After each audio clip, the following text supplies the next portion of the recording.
আজ যদি আপনি তৃণমূলকে ভোট দেন, আপনি আপনার সন্তানকে বলতে পারবেন না যে সৎ পথে চলো।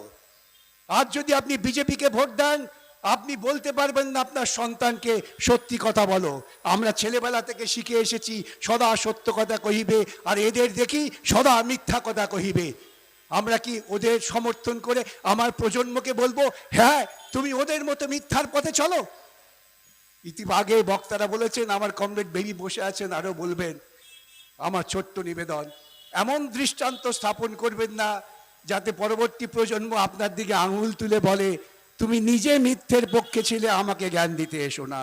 তুমি নিজে অন্যায়ের পক্ষে ছিলে, আমাকে জ্ঞান দিতে এসো না। আজকে লড়াই সরাসরি মুখোমুখি, বামপন্থা বনাম দক্ষিণপন্থা, মানুষের জীবন আচরণ, মানুষের শ্রমের অধিকার বনাম ধর্ম নিয়ে মাতামাতি, মানুষের মধ্যে বিভাজন। কোন পথে যাবেন আপনি ঠিক করবেন।